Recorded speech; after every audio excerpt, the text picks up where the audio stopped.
Good morning, Shadow Rock. I'm privileged to be standing with a real courageous hero that's doing so many wonderful things on the island of the Philippines. And Bill Boyers and his wife Levon have been long-term missionaries. They've worked in educational settings, but uniquely God is using them right now to change some real strongholds that have been in place for a long time. So, Bill, we know that the Philippines is hot. We think that we know heat here in the desert, but you know heat and humidity, which is a whole different thing. But talk to us a little bit about the island of the Philippines and the culture that you're really trying to change and affect. Okay, the Philippines is actually made up of 7,200 islands, and we were located in Manila in the north, but we just recently moved to the southern island of Mindanao, which is the largest island in the south, and 30% of the population there is Muslim. And there are also 13 unreached people groups. All of them are Muslim in that island, and as you could imagine from that, there are several pockets where it's 100% Muslim. And we've been given a campus there that we can use to help train people to take the love of Christ and learn how to share that love with Muslims. Well, that's fantastic. And I imagine in a predominantly Muslim environment, there are unique obstacles to you sharing Christ with people.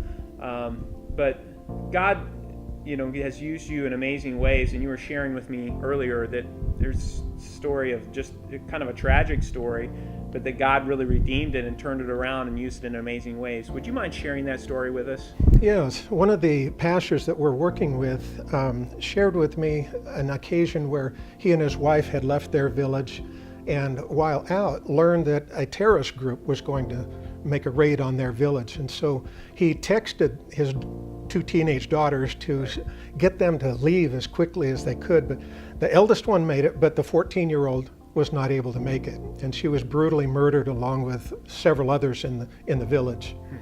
And this kind of, as you can imagine, this really hurt the pastor, and he was just so angry. Yeah. And wanted to retaliate for this, so he decided to join a militia group that had been inviting him for years to lead them, and this kind of put him over the top. And so he decided to lead a retaliation against this terrorist group. But the night before it happened, the Holy Spirit came to him and said, "Pastor, you can go ahead and take this group, and you can have your vengeance, but you're going to live in blood the rest of your life."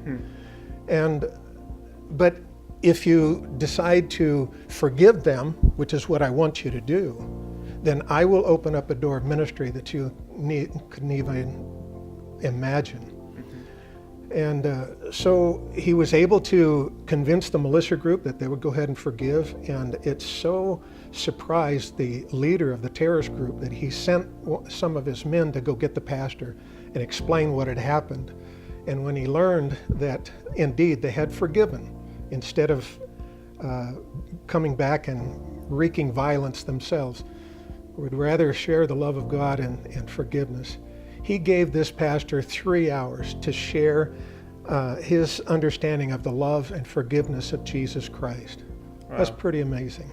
It is amazing. And I think all of us would understand just the temptation to go out there and get revenge, and yet God used this in an amazing way to turn the circumstances all around. Well, you're making a difference there, and we want to be a part of getting you back out on the mission field. You've been back here about 7 months, but you recently were told that you need to raise an emergency amount of money. So share with us about how we can partner with you as a church to get you back out there on the mission field where you can be most effective. Okay.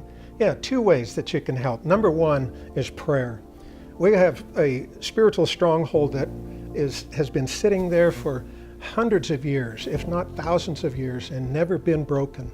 And so we're up against a real battle in the spirit at this. But also, we need to raise $29,000 in one-time cash and about another $1,000 in monthly pledges.